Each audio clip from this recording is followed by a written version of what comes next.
ایک شخص نا اللہ کے نبی کی بارگاہ میں آتا ہے اور عرض کرتا ہے کہ یا رسول اللہ صلی اللہ علیہ وسلم میرے گھر کے اندر برکت نہیں ہے، یا رسول اللہ کو وظیفہ بتائیں، کو عمل بتائیں، کو دعا فرما دیں۔ حضور فرمانے لگے کہ اپنے گھر کے آگے پردہ لگا دو۔ وہ شخص بڑا حیران ہو جاتا ہے کہ میں نے حضور سے وظیفہ پوچھا اور حضور نے فرمایا کہ پردہ لگا دو۔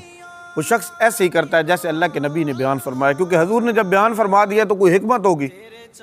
تو وہ شخص جیسے ہی پردہ لگاتا ہے تو کچھ دن گزرتے ہیں تو وہ حضور کی بارگاہ میں آتا ہے اور عرض کرتا ہے کہ یا رسول اللہ صلی اللہ علیہ وسلم میرے گھر میں بے تحاشا برکت آ گئی، بے تحاشا برکت آ گئی۔ یا رسول اللہ یہ کیا عمل تھا، یہ کیا معاملہ تھا؟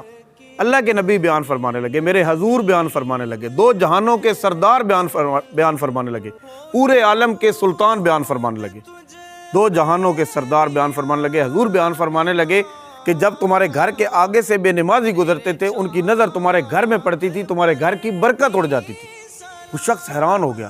پھر اللہ کے نبی بیان فرمانے لگے کہ جس گھر کے اندر ہی بے نمازی ہو، ہم سب نے اندر جھانک کے آنا ہے کہ ہمارے میں بے نمازی کون ہے۔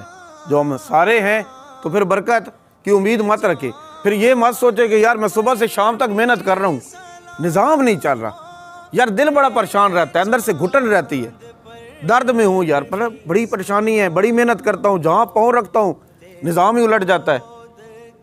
تو اللہ کے نبی بیان فرمانے لگے کہ پھر جب فجر کا وقت ہو اور چرپائیوں کی لینیں ہو اور تم لوگ سارے سوئے ہو تو پھر یاد رکھیے گا کہ برکت نہیں ہوگی۔ برکت تب بھی ہوگی جب آپ نماز پڑھیں گے، جب آپ اٹھیں گے۔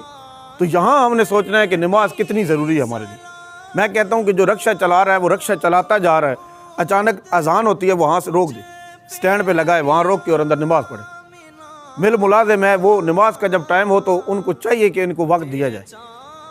اگر کوئی فوجی ہے، فوج کے اندر ہے، تو جب نماز کا وقت ہو تو وہ نماز ادا کرے۔ دکاندار دکان کا شٹر نیچے پھینکے، سیلمین اپنی گاڑی کو کھڑا کرے اور جا کے نماز ادا کرے۔ مزدور جو ہے، مستری ہے، جو بھی ہے، وہ نماز پڑھے اور سمجھے کہ یار میں نے 10 منٹ نماز پہ لگائے، وہ 10 منٹ وہ مالک کا جہاں کام کر رہا ہے اسے زیادہ ٹائم دے دے، وہاں زیادہ ٹائم اسے کہے میں آپ کو 10 منٹ زیادہ دوں گا، وہ بندہ بولے گا بھی نہیں، اس کا مالک وہ کہے گا میں 15 منٹ زیادہ دوں گا لیکن نماز کے اندر مجھے ڈسٹرب نہیں کرنا، وہ دے گا، وہ کہے گا ٹھیک ہے بھائی 15 منٹ اگر تم نے ادھر دینے ہیں تو 15 منٹ ادھر دے دو۔ تو جب نماز کا وقت ہو تو آپ لوگ فوراً نماز ادا کریں۔ اور اللہ کے نبی کی بارگاہ میں ایک شخص آیا اور عرض کی یا رسول اللہ صلی اللہ علیہ وسلم میری تنخواہ جو ہے وہ 10 روپے ہے، گزارا نہیں، اس دور کی جو بھی اس نے 10 دینار بتائی۔ حضور نے فرمایا کہ 7 دینار، اس کے مالک کو بلا کے کہا کہ اس کی 7 دینار کر دو۔ وہ شخص حیران ہو گیا کہ یا رسول اللہ 10 دینار میں گزارا نہیں ہو رہا تھا، آپ نے 7 کر دی۔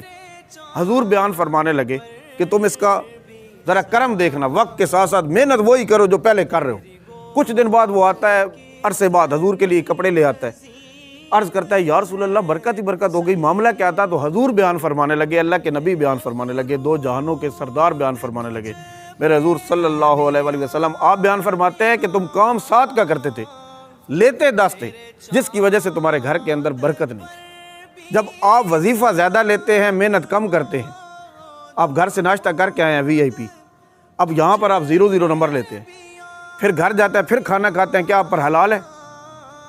آپ نے یہ سوچنا ہے کہ ہم پورا دن یہاں پڑھے ہی نہیں، محنت ہی نہ کرے، بھائی یار نہیں پڑھنا۔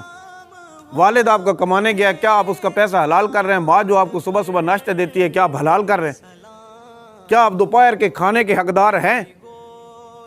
کیا آپ کو نیند آنی چاہیے؟ یہ چیز آپ نے سوچنی ہے۔ اگر آپ یہ سوچیں گے تو کامیاب